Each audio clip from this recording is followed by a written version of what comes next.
함께 만드는 언론 미디어 협동조합. 여기는 국민TV. 함께 만드는 언론 미디어 협동조합. 여기는 국민TV.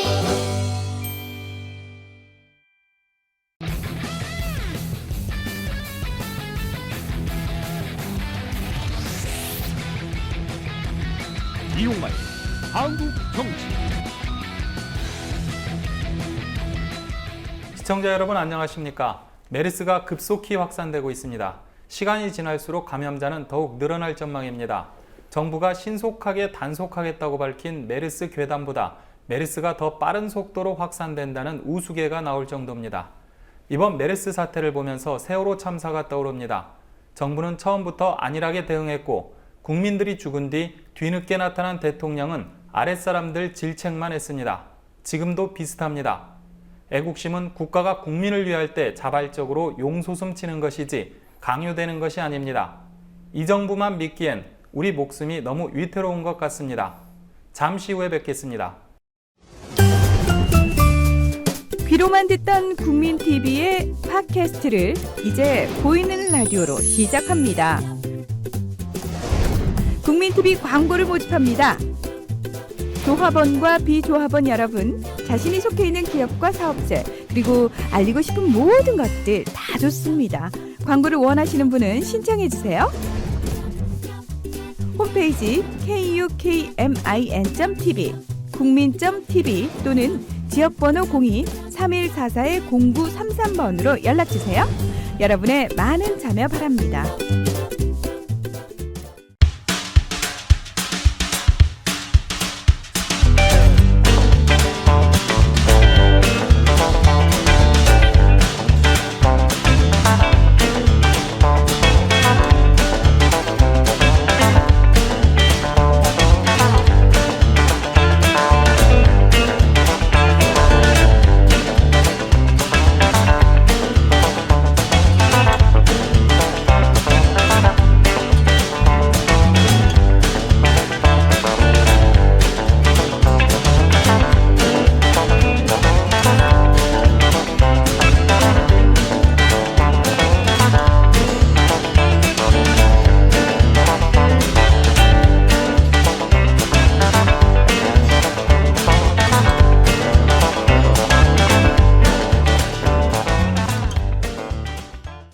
제1야당인 새정치민주연합이 김상곤 위원장 체제로 혁신위원회를 가동시키고 있습니다.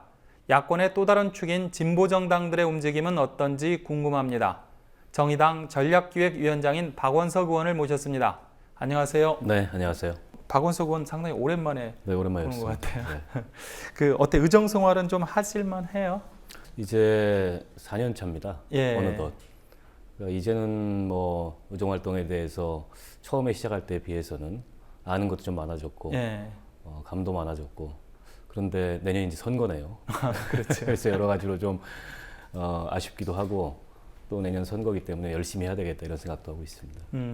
지금 그 비례대표 의원이시잖아요. 네, 그렇습니다. 네. 그러면은 내년에 다시 또 출마를 해야 될 텐데 혹시 네. 뭐 지역구로 염두에 둔 곳은 있나요? 네, 제가 사실은 고향이 수원입니다. 예. 거기서 이제 초중고등학교를 나왔고 또 결혼해서 한동안 살기도 했고 그 동안에 쭉 이제 수원의 지인들하고 이후에 진로 문제에 대해서 상의도 해왔고 또 마침 이제 수원이 인구가 굉장히 많아서 이번에 이제 헌법재판소의 결정에 따라서 선거구 상한이 2대1로 변동이 되지 않습니까? 예, 그렇죠. 현재 지역구가 4개인데 지역구가 하나 더 신설되는 지역으로 지금 분류가 돼 있습니다.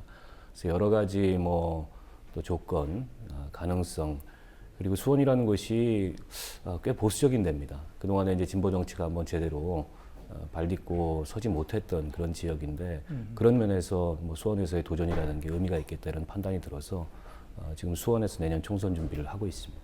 그러면은 이제 새로 지금 그 분화돼서 나올 지역구에 출마를 하실 계획이다. 그렇게 희망합니다만 네, 지금 분구가 어떻게 될지를 아직은 모르기 때문에 네.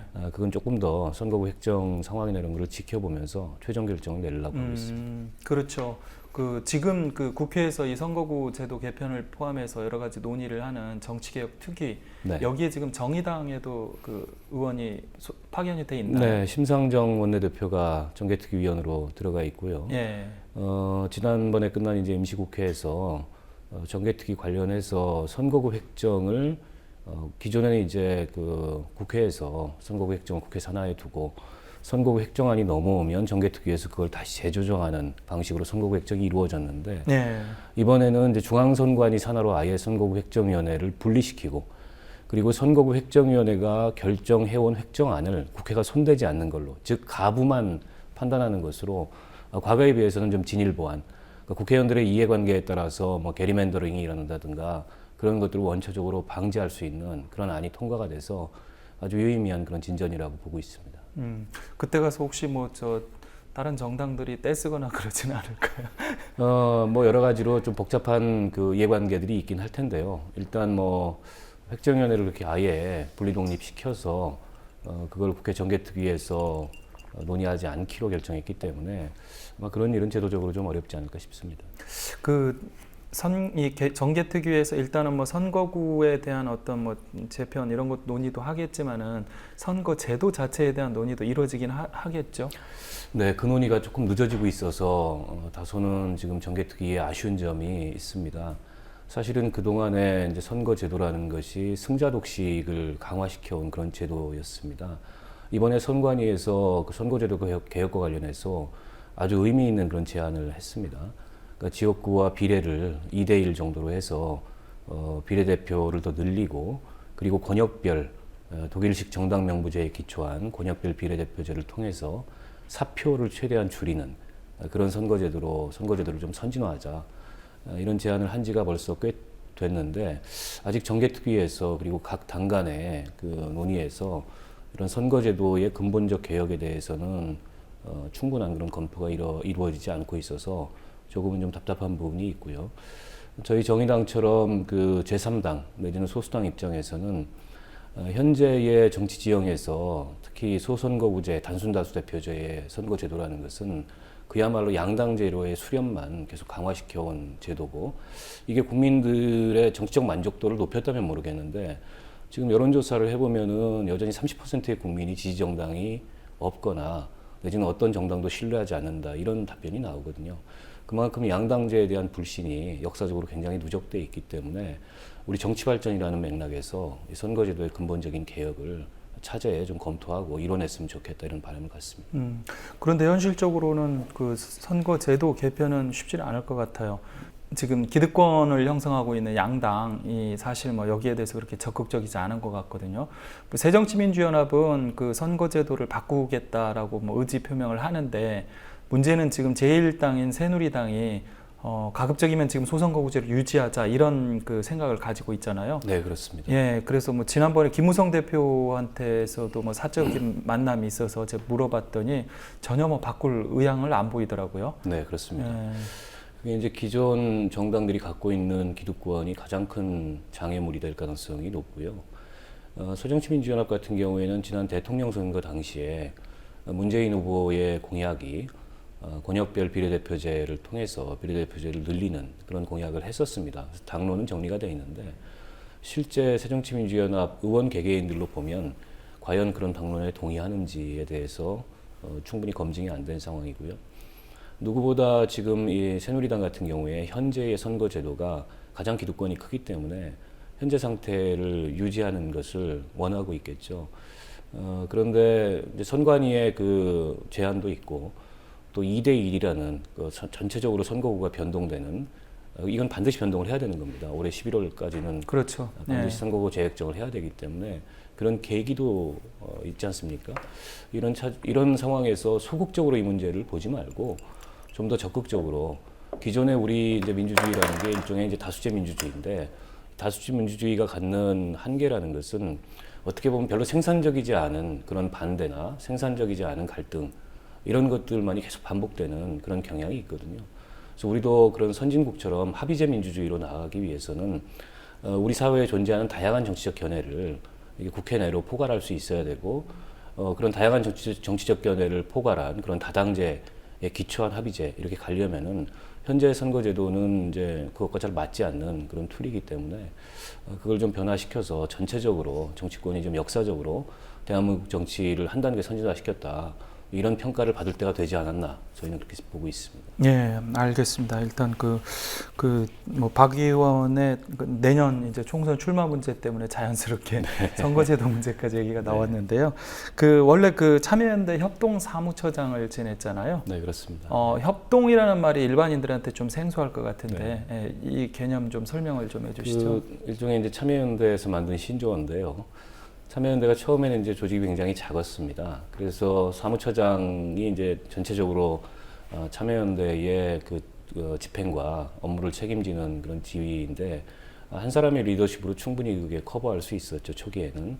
예를 들어서 지금 박원순 서울시장님이 사무처장을 하던 시기라든지 예. 또 조희연 서울교육감도 사무처장을 지내셨거든요. 그 시기에는 그게 가능했습니다. 근데 참여연대의 조직이 커지고 또 각 분야별로 그런 어떤 독립성, 자율성 이런 것들이 강화되다 보니까 한 사람의 사무처장의 리더십으로는 전체적으로 그 참여연대 활동을 통할하는 것이 쉽지 않기 때문에 좀 사무처장 단을 복수로 구성을 해서 예를 들자면 뭐 정치 분야, 사회 경제 분야 이런 분야들로 각각 좀 독립적인 그런 활동을 하면서도 전체적인 통일성을 모색할 수 있는 그런 리더십 체제가 뭐겠는가 이런 걸 이제 고민을 하다가 그래도 전체 조직을 대표하는 사무처장은 있어야 되고 사무처장과 함께 그런 부문별 업무를 책임지는 그런 책임자로서 사무처장의 준하는 역할을 둬야 되겠는데 그러다가 이제 고안한 말이 협동사무처장이라는 말을 고안을 했습니다. 그래서 복수의 협동사무처장을 두고 전체적으로 그 사무처장단이 참여연대를 이끌어가는 그런 구조로 조직을 만들었고 지금도 그 구조는 똑같습니다. 재밌는 거는 참여연대에서 이 신조어를 만들고 나니까 다른 시민단체들에서 유사하게 협동사무처장이라는 그런 단어들을 써서 시민단체들 내에서는 이제는 좀 꽤 알려진 그런 개념입니다. 박원석 의원이 협동사무처장으로 있을 때는 어느 분야에 주력했어요? 저는 이제 사회경제 분야를 담당을 분야. 했어요. 예. 이제 경제 분야하고 또 노동, 복지, 그리고 민생, 그리고 조세개혁 이런 분야를 담당했었습니다. 그래서 2008년도 광우병 촛불 시위 당시에 주로 이제 마이크를 잡고 사회를 봤던 이유가 이 사회경제 분야에 주목을 했었기 때문에. 네, 그 연관성도 있지만 사실은 당시에 처음에 시작할 때는 조금 우연한 계기였습니다. 그때 이제 참여연대 고참 활동가들이 안식년을 내고 또 뭐 유학도 가고 이러던 시점이었어요. 근데 저는 안식년을 좀 미리 갔다 왔습니다. 미리 다녀와가지고 복귀를 한지 한 몇 년 된 상황이었습니다. 근데 예상하지 않았더니 광우병 촛불 상황이 터져서 어쨌든 이걸 뭐 적극적으로 대응을 해야 되겠는데 누군가는 좀 실무적 책임을 져야 되지 않겠냐. 근데 당시에 이제 지금 김민영 참여연대 사무처장이 그걸 직접 책임지기에는 여러 가지로 조직의 부담이 많으니까 제가 책임지는 게 좋겠다. 근데 그 당시만 하더라도 이렇게 이게 커질 줄은 예상을 전혀 못했었죠. 그걸 예상했더라면 아마 심각하게 고민을 하고 맡았을 텐데 당시에는 큰 고민 없이 맡았던 그런 좀 우연한 측면이 있습니다.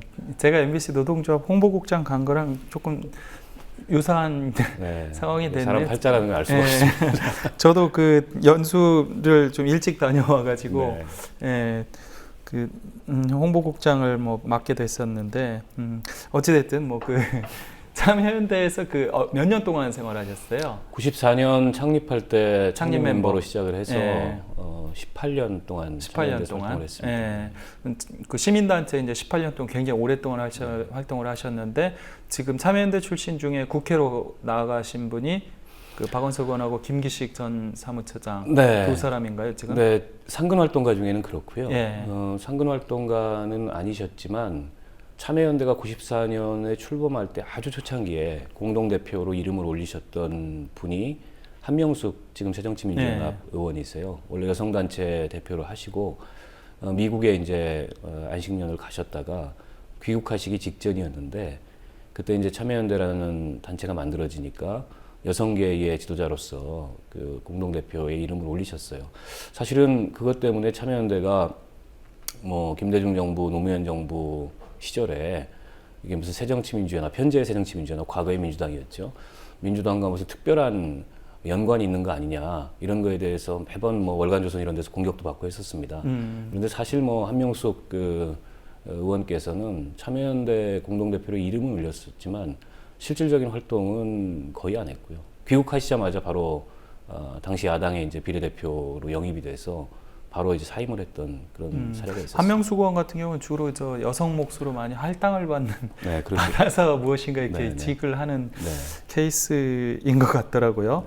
그 저 김기식 전 의원은 새정치민주연합을 찾아갔어요. 김기식 현 의원입니다. 네, 현 전 의원이 의원이죠. 아니고. 네, 네. 김기식 전 사무처장이죠. 네, 네. 현 의원은 지금 새정치민주연합을 찾아갔는데 그 박원석 의원은 지금 정의당을 찾아갔단 말이에요. 네. 그 같이 참여연대에서 활동을 했는데 서로 이렇게 다른 정당을 선택하게 된 뭐 배경이 있습니까? 그때 이제 시민운동 내에 이 정치 문제에 대해서 여러 가지 고민들이 있었습니다. 이제 2011년, 2012년 요 무렵 아니겠습니까? 이명박 정부를 거치면서 김대중 노무현 정부라는 두 번의 민주정부를 통해서 그나마 우리 사회가 민주주의를 향해서 또 실질적 민주주의를 향해서 조금의 진전이 있었는데 그게 그렇게 송두리째 무너지리라고는 예상을 못했었습니다. 그래서 정권 교체도 굉장히 절박한 과제였고 또 시민운동이 그런 정권 교체나 정치 발전에 의미 있게 기여할 수 있는 방법이 뭔가 이런 걸 둘러싸고 여러 가지 논쟁 또 토론들이 있었는데요. 저는 개인적으로 그런 생각을 했습니다. 그 참여연대가 90년대 중반에 출범을 해서 이제 진보적 시민운동을 표방을 했고 또 한국사회 시민운동의 한 전형을 특히 권력감시운동이라는 한 전형을 만들었습니다. 이런 경험을 가진 사람이 정치 발전에 좀 제대로 기여하는 길이 뭔가 저는 지금도 여전히 마찬가지 생각을 하고 있습니다만 이 대한민국의 양당 정치가 수십 년 이렇게 이어져 온 양당 정치가 갖고 있는 문제점을 극복하는 그런 것들이 필요하다. 근데 문제점 극복은 뭐 안에서도 극복이 이루어질 수 있겠지만 밖으로부터의 충격이라는 것이 그 양당 정치를 근본적으로 개혁하는데 굉장히 중요한 요소라고 봤습니다. 그게 2004년도 민주노동당의 원내 진입이었고, 물론 이제 민주노동당이 한 차례 분당을 겪으면서 또 국민적 신뢰를 많이 잃고 일종의 이제 정치적 실패가 있었는데, 2012년 총선을 앞두고 진보정당의 재통합 논의가 일어나고 있었고, 저는 진보적 시민운동을 했던 사람으로서 그런 진보 정치의 재통합과 그리고 진보 정당이 이 한국 정치에서 좀 더 정치적 확장성을 갖는 데 기여하는 것이 제가 살아왔던 그런 삶의 궤적에서 좀 더 올바른 선택 아니냐 이런 판단을 했고요. 대체로 그 시민사회의 주요 단체 출신들이나 이제 주요 활동가 출신들은 그보다는 이제 정권 교체가 훨씬 더 절실하기 때문에 제1야당에 힘을 싣고 또 제1야당이 좀 더 개혁적이고 그런 민주적이고 진보적인 정당으로 이렇게 거듭나도록 하는데 역할을 하는 게 필요하다. 그래서 당시에 이제 문성근 씨가 했던 100만 밀란 또 그 100만 밀란과 함께 또 시민사회가 만들었던 이제 시민통합당 그걸 통해서 이제 민주당과 합당을 해서 민주통합당을 만든 거 아니겠습니까? 예. 그게 하나의 경로였고 비록 소수였지만 저처럼 진보 정치의 재통합을 통해서 진보 정치가 정치적 확장성을 갖도록 하는 그런 경로가 맞다. 또 이렇게 판단하는 사람들은 그 길로 왔고 뭐 그런 맥락에서 그런 결정을 했었습니다. 그런데 그 참여연대가 우리 사회의 어떤 민주주의의 그 진전이라든지 이런 측면에서 상당히 기여를 많이 한 부분은 분명히 있습니다. 네. 그런데 방금 말씀하신 것처럼 참여연대 자체가 어떤 뭐 진보적 시민운동 이런 것들을 표방한 것처럼 네. 실질적으로 그 당시에 조금 그 이제 보수화된 그 경실련이라든지 이제 이런 그 시민단체와 차별성을 띠는 것은 분명히 그 부분은 성공을 했거든요. 네. 반면에 참여연대조차도 어떤 진보적 시민운동이라는 이름하에서 실질적으로 시민운동에 이렇게 주력을 하면서 이제 노동운동이라든지 이런 이제 보다 진보적인 운동들과는 어느 정도 그 차별화되는 그런 그 서로 결합하지 못하는 한계를 갖지 않았느냐. 네. 이런 지적도 또 많이 있거든요. 네, 그런 지적도 충분히 있을 수 있는데요. 네. 제가 기억하고 경험하는 한 참여연대는 출범한 이후로 이런 절차적이고 형식적인 민주주의를 넘어서서 실질적 민주주의를, 그러니까 사회경제적 민주주의를 정착시키는 것이 우리 사회 민주화의 다음 과제다. 이런 어떤 인식에 합의가 있었고 그런 것에 기초해서 처음부터 이 노동조합 운동, 노동운동과 시민운동 간의 연대라는 것이 어떻게 보면 한국 사회의 실질적 민주주의, 사회경제적 민주주의를 진전시키는데 매우 핵심적인 요소다 이런 판단을 했습니다. 그리고 시민운동의 컨텐츠 측면에서도 권력 감시라는 역할도 중요하지만 동시에 어떤 사회경제적 민주화를 추진하기 위한 예를 들어서 뭐 복지운동이라든지 또 참여연대에 지금도 사실은 이 노동센터가 있습니다. 그런 어떤 노동 영역에서의 그런 민주주의의 실현이라든지 이런 것들 굉장히 중요한 과제로 생각을 했고 그런 점에서 이제 그 이전에 참여연대 이전에 시민운동과는 조금 대별되는 지점이 전이 있었다는 생각이 들고요. 그래서 민주노총을 비롯한 노동조합과의 연대를 여러 차원에서 시도를 했었습니다.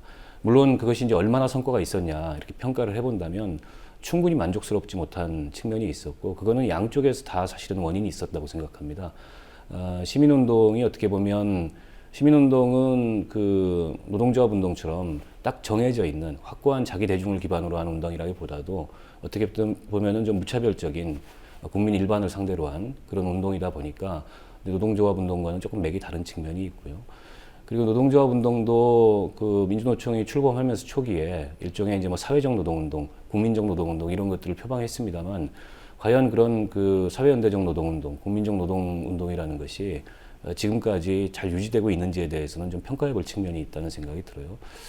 그런 뭐 여러 가지 원인들로 인해서 충분한 성과 그리고 시너지 효과가 안 나타났다 이런 비판은 할 수 있겠지만 그런 시도 자체를 하지 않았거나 뭐 포기했거나 그런 것들은 물론 아니었습니다. 그렇죠. 예, 사실 뭐 시민운동의 발전이라고 하는 게 굉장히 우리 사회 발전을 위해서 좋은 측면이 많이 있죠. 그런데 이제 좀 안타까운 것은 90년대 이후에 그 시민운동이 굉장히 발전을 하면서 오히려 그 노동운동으로 대표되는 민족운동이라고 할까요? 이제 이런 쪽은 좀 쇠퇴하는 이런 네. 경향들을 네. 상대적으로 보여줌으로써 그 양자가 마치 그 서로 자기 살을 깎아먹는 것처럼 경쟁하는 게 아니냐. 네, 이런 생각도 들고 합쳐서 좀 더 시너지 효과를 낼 수 있다면 훨씬 좋을 텐데 그런 측면에 있어서 많이 부족하지 않느냐 하는 생각이 좀 들더라고요. 그 점은 여전히 굉장히 좀 중요한 과제라고 생각하고 있습니다. 물론 지금은 제가 이제 정치권에 몸을 담고 있기 때문에 현재 노동조합 운동이나 시민운동의 고민이 어떤 고민이 진행이 되고 있고 또 어떤 시도들이 이루어지고 있는지를 속속들이는 모릅니다만 그때나 지금이나 어떻게 보면 한국 사회의 근본적인 개혁 혹은 실질적인 민주주의의 진전이라는 측면에서 각각의 역할도 중요하지만 이 노동조합 운동과 그런 다양한 그 생활적 이슈들을 갖는 시민운동과의 연대와 결합을 통한 시너지 효과를 잘 발휘하는 것은 여전히 굉장히 중요한 과제라고 보고 있습니다. 네, 좀 이제 무거운 주제로 이야기를 해볼 텐데요. 지난 4.29 재보궐선거, 물론 뭐 지금 새정치민주연합, 제1야당인 새정연도 대패를 했지만 진보정당이라고 할 수 있는 세력들도 참패를 했습니다. 지난 선거에서 이제 특이했던 점은 그 국민 모임이 등장을 했죠. 그래서 국민 모임과 뭐 정의당, 노동당, 그다음에 노동연대회의인가요? 사자 연석회의도 구성을 하고 또 그 후보를 단일화해서 어찌됐든 진보에 대통합하려는 움직임도 있었고요. 그런데 결과적으로 어찌됐든 실패했습니다. 새정치민주연합 같은 경우는 지금 어찌됐든지 간에 뭐 당 내분을 그 이후에 많이 치르고 치렀지만 결과적으로 어찌됐든 그 혁신위원회라는 이름하에 뭔가 이제 좀 변화를 하겠다 이제 이런 몸부림 같은 걸 치고 있는 게 보이거든요. 근데 이쪽이 소위 이제 진보 그룹들이라고 할까요? 이쪽에서는 별다른 게 눈에 띄는 것 같지 않아요. 예, 혹시 뭐 정의당 차원에서 지난 선거에 대한 평가 이후에 새로운 대안을 세운다든지 이런 움직임이 있나요? 말씀하신 대로 지난 재보궐선거는 뭐 제1야당도 그렇고 진보정당도 그렇고 아주 명백하게 패배한 선거였다고 생각합니다. 특히 이제 성완종 리스트 사건이 터지면서 일견 야당에게 유리한 정세가 조성된 거 아니냐 이런 판단들이 있었는데 너무 그런 안일한 판단들을 했던 거 아닌가 이런 생각이 들고요. 새누리당 같은 경우에는 뭐 매번의 선거에 그렇습니다만 이기기 위한 전략에 아주 최적화된 그런 정당이 아닌가 싶고요. 그런 점은 저는 배울 점이 분명히 있다고 생각합니다. 물론 그 철학이나 세계관이나 이런 건 동의할 수 없지만 선거에 있어서 갖는 어떤 새누리당의 유능함이랄까 이런 건 좀 다른 정당들이 저희를 포함해서 참고할 필요가 있다는 생각이 드는데 저는 그 국민들이 박근혜 정부나 새누리당의 국정 운영에 대해서 굉장히 많은 비판과 그 문제의식을 갖고 계시면서도 현재 제1야당을 포함한 저희 진보정당까지를 포함한 야당이 믿음직한 신뢰할 수 있는 대안이 될 수 있을까에 대해서는 그에 못지않은 회의를 갖고 계신 것 같아요. 근데 그런 점들을 지난 730 재보궐선거 때도 그렇고 이번 재보궐선거 때도 그렇고 잘 못 읽고 있는 거 아닌가 국민의 마음을 네. 저는 그런 생각이 가장 크게 들었고요. 저희 이제 정의당도 두 군데서 후보를 냈습니다. 광주 서구울에서 그리고 인천의 강화 그 검단 쪽에서 후보를 냈는데 뭐 이렇다 할 만한 성과를 내지는 못했습니다. 후보들도 다른 후보들에 비해서는 많이 알려지지 않은 후보들이었고 아직은 뭐 그 가능성이 더 많은 그런 후보들이었기 때문에 저희가 이번 선거에서 큰 성과를 거두리라 이렇게 기대했던 건 아니지만은 예상보다 더 저조한 그런 성과를 거뒀고요. 좀 전에 말씀하셨지만 국민모임과 또 저희 정의당과 국민모임과 노동당과 노동정치연대회의 간의 이 사자연대 그리고 선거 공조가 원활하게 진행이 되지 못했습니다. 대표적으로 이제 관악을에서 국민모임의 정동영 후보가 출마를 했습니다. 근데 정동영 후보가 그 나머지 사자의 단일 후보로서 흔쾌하게 합의가 된 상황이 아니었습니다. 저희 정의당은 후보를 냈습니다만 정동영 후보를 단일 후보로 인정하고 정동영 후보를 지지하고 지원하는 그런 활동은 하지 않는다 이런 방침을 정했고 다만 이제 관악을에 출마했던 예비 후보로 출마했던 정의당의 후보가 그렇게 복잡한 선거 상황에서 계속 그 선거 완주를 하는 것이 당 내부적으로나 또 후보에게나 큰 의미가 없다 이런 판단이 들어서 자진 사퇴를 한 상황인데 그런 모양새가 그다지 그렇게 매끄럽지도 못했고 또 힘이 있지도 못했고 뭐 국민들뿐만 아니라 진보 정당이 좀 잘 되기를 바라는 그런 지지자들 사이에서도 도대체 저게 뭐냐 이런 많은 의아심을 불러일으켰던 것들이 사실이고요. 그런 점들에 대해서는 좀 냉정한 평가가 필요하다 이렇게 봅니다. 결국에 이제 내년 총선과 2017년의 대선 앞으로 남아있는 중요한 정치 일정들을 어떻게 맞이할 거냐 이게 굉장히 중요한 과제인데 일단 진보 정치의 그 재결집, 재편 저는 중요하다고 생각합니다. 돌이켜보면 2004년 총선에서의 민주노동당의 성과 그리고 2012년 총선에서 당시에 이제 통합진보당 지금은 뭐 해산이 됐지만 성과를 보면 진보정당이 어쨌든 자기 외연을 가장 넓혔을 때 그런 성과를 낼 수 있었습니다. 그런 점에서 저는 뭐 물리적 통합도 중요하겠습니다만 진보 정치가 2016년 내년 총선에서 최대한 모일 수 있는 만큼 모여서 그 진보 정치가 그동안에 추구해왔던 가치를 중심으로 이번 선거에서 국민들에게 선택을 받겠다 이런 어떤 노력을 저는 조금 더 게을리해서는 안 된다 우선 이 판단을 먼저 하고 있고요.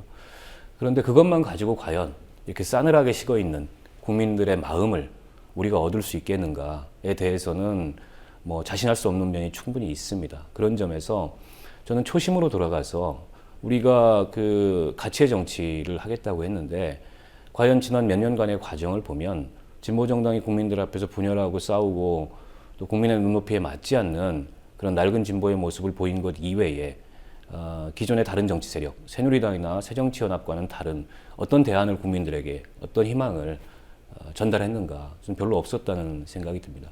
그런 점에서 과거에 굉장히 투박했지만 우리가 무상급식, 무상의료를 얘기하면서 새로운 세상을 꿈꾸던 그 시절로 돌아가서 지금 우리 사회가 굉장히 극단적인 양극화 사회로 가고 있지 않습니까? 그리고 국민들의 삶은 날이 갈수록 어려워지고 있고 과거보다 더 잘 살게 되리라는 희망은 희박해지고 있는 이런 상황에서 다시금 국민들에게 좀 희망을 던질 수 있는 그런 어떤 그 정책과 비전과 그런 메시지 이걸로 사실은 진보정당이 재무장할 때 다시금 그 가치로 인정받을 수 있지 않겠는가 저는 그렇게 보고 있습니다. 예, 사실 민주노동당이 그 과거 가졌던 힘 자체는 어찌됐든지 간에 뭔가 새로운 비전을 제시하는 뭐 거기에 대해서 뭐 실현 가능성 문제를 가지고서 트집을 잡는 사람들도 많았어요. 네.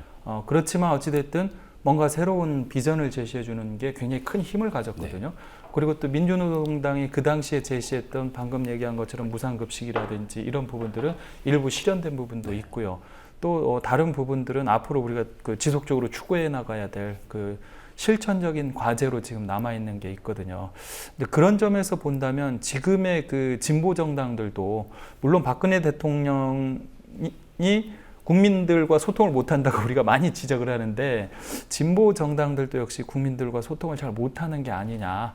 그러니까 자기들만의 어떤 소통 방식에 안주해 있는 게 아니냐. 뭐 이런 생각이 좀 들더라고요.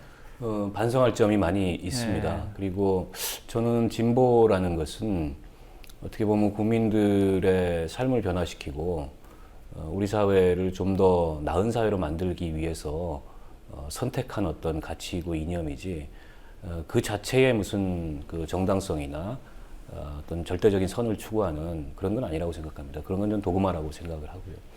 그런 점에서 과거 이제 진보 정당이 어떻게 보면 우리들 안에 그런 그 스스로의 어떤 만족감에 갇혀서 국민들과 제대로 그 소통하지 못하고 또 국민들의 마음을 이해하지 못하고 마음을 얻지 못했던 측면이 저는 분명히 있다고 생각합니다. 저는 진보 정당이 어느 순간에 그 좀 거칠고 그리고 약간은 좀 그 덜 믿음직한 측면이 있어도 저 사람들은 참 그 열정적인 사람들이고 그리고 순수한 사람들이고 그리고 지금보다는 미래에 더 가능성이 있는 사람들이다. 이런 믿음을 잃어버렸습니다. 저는 과거에는 우리가 무상의료 무상급식을 주장할 때는 다소는 투박하고 거칠고 그리고 뭔가 이념적으로 그렇게 딱 신뢰할 수는 없겠지만 사람들이 순수하고 정직하고 열정이 있고 미래에는 가능성이 있는 사람들이라는 평가를 받았다는 생각이 듭니다. 지금 그렇지 못한 이유가 뭔가? 저는 진보정당이 어느 순간부터 미래를 꿈꾸기를 중단했다. 그런 뭐 뼈아픈 자기 성찰이나 자책을 하지 않을 수가 없습니다. 과거의 무상급식, 무상의료라는 것은 그 당시에는 말씀하셨던 대로 실현 가능성에 대해서 많은 사람들이 회의적이거나 때로는 비웃음을 사기도 했었습니다. 그런데 돌이켜보면 2003년, 4년 무렵에 그 주장을 했었는데 지금 그게 현실이 됐습니다. 그렇죠. 그리고 지난 10년간 한국 정치가 발전해 오는데 정치 세력을 막론하고 중요한 어젠다를 제시했던 겁니다. 저는 진보의 가치는 그런 데 있다고 생각합니다. 미래를 꿈꾸고 그 미래에 대해서 국민들에게 얘기하고 국민들과 그 미래를 가지고 소통하는 그런 어떤 정치적 유능함을 회복하는 것이 저는 진보정당이 과거처럼 다시 국민들에게 건강한 세력으로서 건강한 미래 세력으로서 인정받을 수 있는 그런 가장 핵심적인 방안이 아닌가라는 생각이 들고요. 그런 면에서 정의당에서는 지난 한 2년 동안 창당을 하고 나서 정의당이 꿈꾸는 미래가 무엇인가를 이제 정의당의 강령에 담기 위해서 노력을 해왔고 올해 초에 이제 신강령을 제정을 했습니다. 그래서 정의당이 꿈꾸고 있는 미래의 비전 그리고 그 비전을 체계화시킨 어떤 그 7대 정책 과제 이런 것들 이제 강령 속에 담아냈고 미래지향적이면서도 현실적인 그런 진보 정당이 되기 위한 그런 준비 그런 노력들을 하고 있습니다만 아직은 충분히 국민들에게 정의당의 존재감 이런 것들을 알리지 못하고 있고 정의당이 생각하는 어떤 비전이나 미래에 대해서 아주 간명한 정책으로 국민들과 함께 그걸 이제 공유하고 토론하고 그러지 못하고 있는 상황인데요. 내년 총선을 앞두고 다른 무엇보다 거기에 좀 집중해서 다시 미래를 말할 수 있는 그런 어떤 정책들을 만들어내고 그것을 가지고 국민들과 소통하겠다 그런 말씀을 드리겠습니다. 그 소위 이제 진보 세력들 간의 통합 움직임 그건 지금 어떻게 되고 있습니까? 국민모임 같은 경우는 지금 선거 패배 이후에 지금 뭐 굉장히 조용한 것 같은데. 예, 뭐 쉽지는 않습니다. 그 각각의 당이나 혹은 정치 세력들마다 사정이 좀 있고요. 유일한 이제 원내 정당인 정의당이 가장 적극성을 발휘해야 된다라고 저도 생각을 합니다. 네. 국민모임 같은 경우에는 아직은 이제 창당 준비위원회 단계이고 또 기존에 이제 제1야당에 속해 있던 정동영 전 의장을 포함한 분들이 계시고 또 지식인 그룹 중심으로 이렇게 그 국민모임을 구성하고 계신데 아마도 정동영 전 의장과 기존 제1야당에서 오셨던 분들이 국민 모임에 계속 결합해서 어떤 진보 정치의 재편 이런 데 함께 하기는 좀 어려워 보입니다, 현실적으로. 이번에 관악의 선거 결과가 좋았다면은 혹시 달라질 수 있을지 모르겠지만은 지금으로서는 좀 그러기 어려워 보이고 다소 국민 모임은 전반적으로 좀 소강 상태에 있는 거 아닌가 이런 생각이 들고요. 노동당 같은 경우에는 제가 잘은 모르겠습니다만 당내에 진보 정치의 재편과 통합에 대해서 반대하는 의견들도 꽤 있는 걸로 알고 그렇죠. 있습니다. 노동당의 독자 노선을 계속 추구하자. 근데 이게 지금 현재의 그 나경채 노동당 대표를 비롯한 지도부는 적극적인 이제 통합과 재편을 통합과 재편이 필요하다 이런 의견을 가진 지도부인데 지금 당내 의견을 정리하는 과정에 있습니다만 꽤 진통이 있는 것으로 알고 있고 지금 가장 이제 답답해하는 곳은 이제 현장입니다. 과거에 이제 민주노동당의 힘은 노동조합 운동과의 긴밀한 어떤 결합을 통해서 민주노동당의 힘이 나왔었는데 진보정당이 뭐 두 갈래 세 갈래 이렇게 여러 차례 분열을 겪고 난 이후에 굉장한 냉소가 사실은 노동조합 운동에 있는 것이 사실입니다. 그런 냉소를 회복하고 다시금 그 노동조합에서부터 진보정당을 꿈꿀 수 있으려면 내년 총선 전에 뭔가 이 계기가 만들어져야 되고요. 노동조합 현장에서는 어쨌든 좀 적극적으로 특히 정의당이 원내 정당인 만큼 나서달라 이런 요구를 많이 받고 있고 저희도 무거운 어떤 책임감을 가지고 임하고 있다는 말씀드리겠습니다. 이건 개인적으로도 상당히 좀 궁금해서 묻는 건데 정동영 전 의원이 그 국민 모임의 후보로 나왔잖아요. 네. 근데 후보 이전에 어찌됐든 국민 모임에 굉장히 중요한 비중 있는 인물로서 이제 참여를 했는데요. 네. 그 정동영 후보에 대해서 어떻게 평가하세요? 정의당 내에서. 정의당 내에도 뭐 여러 갈래의 평가가 있을 겁니다. 네. 제가 그걸 정의당 내 의견을 다 뭐 대변할 이거다라고- 수도 없고, 네. 다만 이제 크게 두 측면이 있는 것 같습니다. 지난 몇 년 동안 정동영 전 의원이 뭐 쌍용차라든지 한진중공업이라든지 또 용산 참사라든지 이런 우리 국민들의 고통이 있는 현장에서 굉장히 헌신적인 모습으로 변화된 정치인의 면모를 보인 것은 전 분명한 사실이라고 생각합니다. 과거에 어떻게 보면 제1야당이라는 온실 속에서 또 큰 역경 없이 제1야당의 대선 후보까지 이렇게 올랐던 분이지 않습니까? 그리고 나름 기득권이 있었고, 근데 그런 기득권이 예언하기보다는 좀 뭔가 현장에서 국민들과 함께 좀 변화된 정치인으로 거듭나기 위한 노력을 꽤 진정성 있게 저는 했다고 생각합니다. 그 점에 있어서는 충분히 저는 평가가 돼야 된다는 생각이 들고요. 그럼에도 불구하고 정치 행태라는 측면에서 여전히 신뢰할 수 없다 이런 평가도 있는 건 사실인 것 같습니다. 특히 과거에 이제 그분과 함께 당을 했던 분들 사이에 그런 평가들이 많은 것이 사실인데요. 그런 평가라는 게 대체로는 이런 겁니다. 어떻게 보면 필요할 때, 스스로 필요할 때는 다가서고, 그리고 필요하지 않으면은 돌아서고, 그리고 가까운 정치적 관계에 있던 사람에게도 말하자면 이제 비수를 꽂을 수 있는 그런 사람 아니냐. 신뢰할 수 없다. 이런 평가가 또 객관적으로 있는 것도 사실이거든요. 저희 당내에도 있습니다. 특히 과거에 당을 같이 했던 분들 같은 경우에. 그래서 어떻게 보면 상당히 이제 정동영 전 의장 스스로 노력을 하셨고 변화된 모습을 보이려고 했지만 그간에 여러 차례 이제 뭐 출마와 또 탈당과 이런 모습 속에서 형성된 그런 어떤 기억 이미지 또 그 정치 행태에 대한 비판 이런 것들을 완전히 극복하지 못한 건 아닌가. 근데 아마 정동영 전 의원 스스로도 그런 점들에 대해서 알고 계시기 때문에 저는 이번에 이제 정치적 휴지기를 약간 갖게 될 텐데요. 그런 정치적 휴지기 동안에 또 다른 어떤 변화를 할 수 있는 그런 어떤 내면의 힘이 있는 분이라고 저는 믿고 싶습니다. 예, 국민 모임에서 정동영이라는 한 사람에게 좀 과도하게 좀 의존한 게 아니냐 이런 생각도 좀 들더라고요. 왜냐하면 국민 모임 자체 일종의 이제 명망가가 없다 보니까 네. 예, 정동영 후보의 한 사람에게 많이 좀 휘둘린 게 아니냐 이제 그런 생각도 좀 드는데 그러다 보니까 정동영 후보가 패하자 구미 모임 전체가 지금 지리멸렬하는 네. 예, 그런 상황을 연출하는 것 같아서 일단 뭐 그 문제를 떠나가지고 관악 선거를 놓고 보면은요, 그나마 저 뭐 호남 쪽 인구가 많고 그 전부터 계속 야당 쪽에 대한 지지율이 높았고 뭐 이런 등등의 이유로 해서 후보가 뭐 셋이 나왔죠. 야권 후보가 뭐 2명으로. 네. 2명이 등장을 했음에도 불구하고 뭔가 가능성이 있다라고 봤던 지역 아니겠어요? 네, 그렇습니다. 네, 그래서 정의당도 어찌됐든 정동영 후보를 지지하지는 않지만 단일 후보로서 인정한 거잖아요. 네. 네, 그래서 이제 정의당 후보가 사퇴를 했던 네, 거고요. 그럼에도 불구하고 관악에서 패했습니다. 네. 네, 그것도 상당히 좀 격차가 있게 패했거든요. 그 점에서 본다면 결과적으로 그 진보 정당조차도 유권자들로부터 심판을 받은 셈인데요. 네. 뭔가 새로운 변화의 움직임이 있지 않으면 네. 다음번에도 마찬가지일 거 아니냐, 네. 이제 이런 추측 같은 게 가능한데요.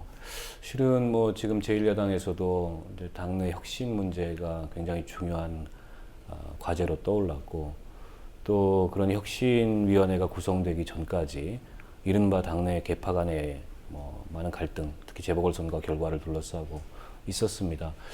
저는 뭐 제1야당 혁신이 잘 됐으면 좋겠습니다. 왜냐하면 진보정당이 제1야당이 잘 안 된다 그래서 그 정치적 반사이익이 다 진보정당한테 오느냐, 그렇지 않습니다.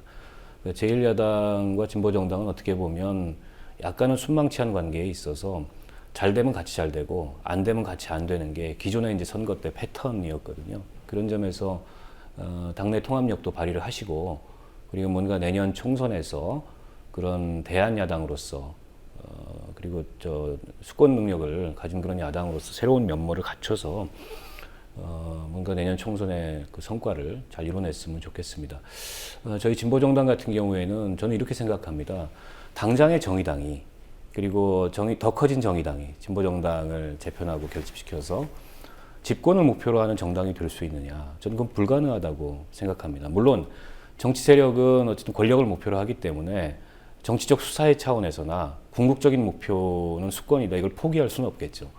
그런데 아주 가까운 시일 내에 그것이 가능하겠는가? 저는 가능하지 않다고 봅니다. 그런 점에서 보면 저는 대한민국 유권자의 10%는 지금의 양당 정치와는 어떤 다른 그런 정치, 그리고 지금보다는 훨씬 더 미래지향적인 정치에 대해서 지지를 보내줄 그런 그런 준비가 돼 있는 분들이라고 생각해요. 이걸 온전히 담지 못하는 어떻게 보면 정치 세력의 한계가 저는 더 큰 문제라는 생각이 들고, 그러면 특히 수도권을 중심으로 한, 그리고 호남을 또 다른 한 축으로 한 대한민국 유권자의 10%의 마음을 어떻게 살 건가, 그리고 그걸 어떤 이 자본으로 해서 어떤 진보 정치를 펼쳐나갈 건가, 여기에 대해서 뚜렷한 비전을 갖는 것이 저는 중요하다고 생각합니다. 우리가 제1야당이나 집권당이나 제1야당처럼 캐치얼하는 정당이 저는 아니라고 생각합니다. 그런 면에서 지난 몇 년 동안의 진보정당의 정치 노선에서 과연 이런 점들을 좀 전략적이고 예각적으로 포착을 하고, 그리고 그거를 그 정치적 성과로 만들기 위한 그런 어떤 뭐 나름의 치밀한 그런 준비와 노력과 일관성을 갖는 그런 계획과 이런 것들이 있었는가, 저는 좀 부족했다는 생각이 들고요. 근데 내년 총선을 앞두고서는 뭐 내년 총선에서 저희가 원내 교섭단체 만들 수 있으면 가장 좋겠죠. 그리고 그게 현실적으로 꿈꿀 수 있는 목표의 최대치가 아닐까 싶습니다. 근데 쉽지는 않을 겁니다. 그런 점에서 봤을 때 대한민국 유권자의 10%를 우리가 포용하고, 그리고 그 10%를 온전히 진보정당의 지지자로 만들어내기 위한 계획, 이걸 수립하는 것이 굉장히 중요하다는 생각이 들고, 제가 그래서 앞서 이제 가치의 정치 말씀을 드렸고요. 그걸 이뤄내기 위해서 선거제도 개혁도 굉장히 중요한 과제이기 때문에 선거제도 개혁을 위해서도 힘쓸 계획을 갖고 있습니다. 굉장히 추상적인 얘기를 하셔가지고 제가 좀 더 구체적인 질문을 한번 드려보도록 하겠습니다. 지금 새정치민주연합이 굉장히 홍역을 앓고 있잖아요. 김상곤 혁신위원장의 뭐 혁신이 성공을 한다라면 물론 뭐 잘 갈 수도 있겠지만, 또 그 혁신을 놓고서 또 다시 또 분란이 일어나고 당이 쪼개질 수도 있는 그런 심각한 상황까지도 예상이 되거든요. 네. 그렇다면은 이 야권이라고 하는 것을 뭐 새정치연합과 진보정당 이런 식으로 떼서 구분을 해서 굳이 볼 필요 없이 묶어서 함께 볼 수도 있지 않는가라는 네. 생각도 해봐요. 네. 예를 들어서 뭐 지금 그 새정치연합이 예를 들어 그 김상곤 혁신위원장이 굉장히 강력한 혁신책을 내놓고 이제 거기에 이제 따라오는 사람들 같은 경우에는 함께 갈 수 있지만 그렇지 않은 사람들은 이제 많이 일탈을 할 수도 있는 거 아니에요. 그럴 경우에 진보 정당 세력들, 뭐 이 정의당이라든지 이런 쪽과도 함께 할 수 있는 그런 방안은 없는지 하는 생각이 좀 듭니다.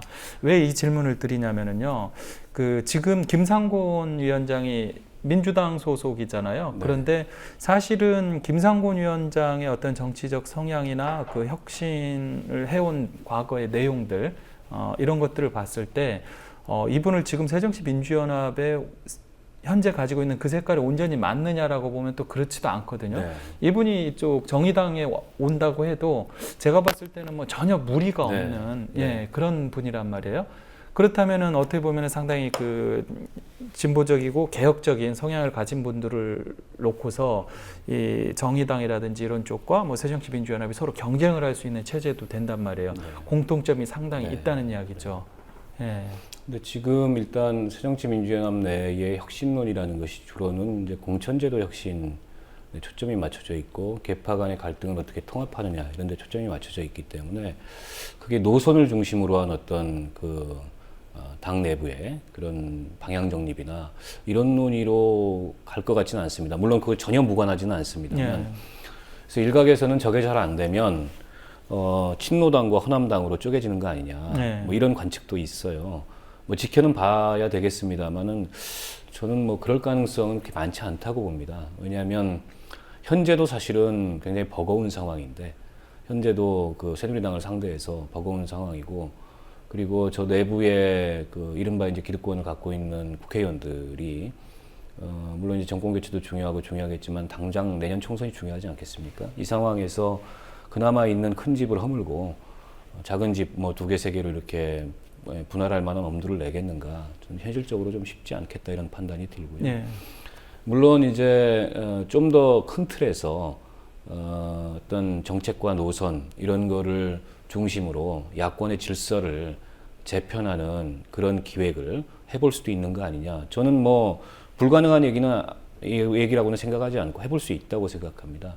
그러려면 지금의 혁신론이라는 것도 단지 공천권이나 혹은 계파 간의 그 경쟁의 질서를 좀 더 공정하게 만드는 이런 것이 아니고 대한민국 정치가 국민들의 삶의 질을 높이고 그리고 대한민국을 바꾸기 위해서 어떤 노선으로 어떤 방향으로 가야 하는가 그리고 그걸 위해서 가장 바람직한 이를테면 정책과 또 정치개혁에 관한 선거제도 개혁에 관한 그런 입장은 뭔가 이런 걸 중심으로 논의가 형성된다면 저는 자연스럽게 뭐 이 야권 재편 논의로도 이어질 수 있다고 생각합니다. 그런데 지금 혁신 논의가 과연 그렇게 될지는 모르겠습니다. 저는 그렇게 될 것 같지는 않고요. 예. 주로는 이제 당내 문제 그리고 당내의 공천권을 둘러싼 경쟁 문제 여기에 포커스가 맞춰지게 되고 또 김상곤 전 교육감께서는 말씀하셨던 대로 정의당에 오셔도 전혀 어색하지 않을 만큼의 그런 진보적이고 개혁적인 그런 그 본인의 과거의 경력과 또 철학과 이런 걸 갖고 계신 분입니다. 근데 이 김상곤 그 전 교육감의 혁신이라는 것이 지금 현재 당내에 짜여져 있는 틀 속에 즉 계파 간의 경쟁의 룰과 공천권 여기에 맞춰진다면 그 개혁은 그다지 그렇게 성공한 개혁이라고 볼 수 없는 거 아니냐 저는 개인적으로 그런 생각이 들고요. 그걸 뛰어넘어서 좀 더 과감한 혁신, 좀 더 근본적인 혁신을 추진한다면 저는 뭐 새로운 논의가 일어날 수 있는 그런 여지도 있을 거라고 생각합니다. 그러니까 지금 그 김상곤 교육감이 주도하는 혁신이 결국은 공천 개혁에 머물 것이다. 지금 이런 식으로 보고 계시는데 지금 일단은 나중에는 뭐 결과적으로는 그렇게 될지 몰라도 김상곤 교육감 자체는 이제 그것만은 아니다라고 지금 이야기를 하거든요. 네네. 예. 이제 저희도 기대를 하고 예. 지켜보겠습니다만 이제 혁신위원회라는 게 그 전권을 갖고 있지만 어쨌든 위임된 전권이고 그렇죠. 또 아마도 8월 말까지든가요. 그렇게 제한된 기간 내에서 혁신안을 내야 되는 것이기 때문에 여러 가지 뭐 물리적 또 현실적 한계들 속에서 지금 추진을 하는 거여서 이걸 이제 어떻게 돌파해내고 어떤 혁신의 모습을 보이는지는 저는 관심 있게 지켜볼 생각입니다. 정의당에서 그 바라는 그 방향이라고 할까요? 아무래도 관심이 많을 거 아니에요, 정의당에서도. 예, 그 바라는 방향 같은 게 혹시 있나요? 그건 제가 좀 전에 아까 말씀드렸듯이 예. 그게 당 내부의 어떤 공천권이나 계파 간 경쟁의 룰을 뛰어넘어서 다음 총선에서 그리고 다음 대선에서 그야말로 의회 권력을 교체하고 정권 교체를 하기 위해서 더 나아가서 대한민국을 근본적으로 바꾸기 위해서 어떤 정치로 어떤 정책으로 이 야당이 나가야 되겠는가에 대해서 좀 근본적인 성찰과 또 근본적인 변화를 추구하는 그런 혁신의 방향이면 좋겠다. 물론 과거에도 그런 논의가 없었던 것이 아닙니다. 있었지만 대부분 그것이 실패했던 게 좋은 혁신안을 만들어놔도 그게 집행이 되지 않았고 또 계파 간의 이해관계 속에서 그런 것들이 좌절되고 이랬던 경험이 계속 반복됐던 것이 그 당 내부의 그 과거의 경험이어서 이번도 어떻게 보면 좀 그런 면에서 다소는 유보적으로 지켜봐야 될 측면이 있는 거 아니냐 저는 그렇게 생각하고 있습니다. 사실 뭐 그 새정치민주연합의 이번 혁신 자체가 실패할 경우에 내년 총선이나 내후년 대선에 뭐 의회 권력이든 행정 권력이든 정권 교체의 가능성이 있겠느냐 여기에 대해서 상당히 좀 그 어렵게 보는 시각들이 많잖아요. 네. 당장 지금부터도 되겠느냐는 이런 회의적인 반응들이 상당히 많은 것 같은데 네. 어떻게 보세요? 제가 그래서 모두에 좀 잘 됐으면 좋겠다 이 말씀을 우선 드렸고 또 정의당 같은 경우에는 이제 야권 연대도 해야 됩니다. 야권 연대가 잘 되기 위해서는 저 당 내부의 통합력이 높아져야 야권 연대가 잘 되지 원심력이 커지면 야권 연대 잘 안 되거든요.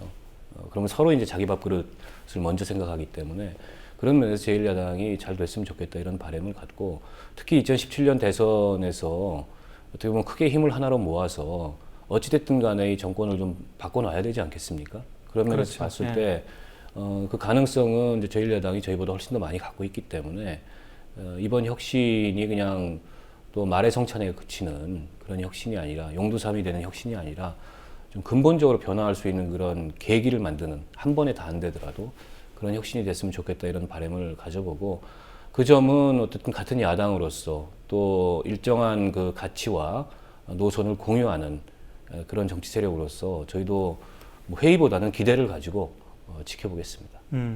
그 주변에서 그 박원석 의원 내년에 다시 출마하셔야 되는데 그 정의당 말고 다른 당으로 나오거나 뭐 무소속으로 나오라는 얘기도 많이 있다고 들었어요. 아무래도 이제 가까운 지인들이나 친구들이나 선후배 이런 분들이 이제 그런 말씀을 많이 하시죠. 뭐 다 좋은데 그 당이 갖고 있는 현실적인 한계가 있으니까 정치 길게 하고 오래 하려면 당장에 지금 뭐 그 제가 갖고 있는 그런 입장들이나 이런 건 이해하겠지만 현실적인 선택을 해야 되는 게 아니냐. 근데 사실은 뭐 국민들이 보편적으로 갖는 뭐 의견이나 정서하고 비슷한 거죠. 그래서 그런 조언이 저한테는 뭐 감사한 일입니다. 감사한 일입니다만 어찌됐든 제가 이제 정치를 시작하게 된 그런 동기가 있고 또 정치를 시작하면서 마음 먹은 것이 있고 그리고 제가 뭐 미력 하나마 한국 정치 발전을 위해서 기여하겠다 이런 세운 목표가 있기 때문에 있는 그대로의 저를 좀 봐주십사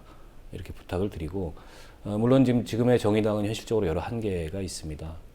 그러나 정치 세력이 한계가 있다 그래서 포기한다면 그건 정치 세력이 아니겠죠. 우리 스스로를 좀 바꿔야 되고 변화시켜야 되고 국민들 속에서 인정받기 위해서 노력하는 것이 정치의 과정이기 때문에 그런 과정을 한번 그 제대로 충실히 만들어 보겠다. 특히 이제 지역 정치를 시작했으니까 과거에 이제 비례대표는 이제 국회의원으로서 역할만 하면 되지만 이제는 지역 정치인으로서 역할을 해야 되고 본격적으로 유권자들을 정말 대면 접촉을 해야 되는 그런 상황에 제가 이제 처해 있기 때문에 이 상황에서 한번 진검승부를 해보겠다 이런 생각을 갖고 있습니다. 네, 알겠습니다.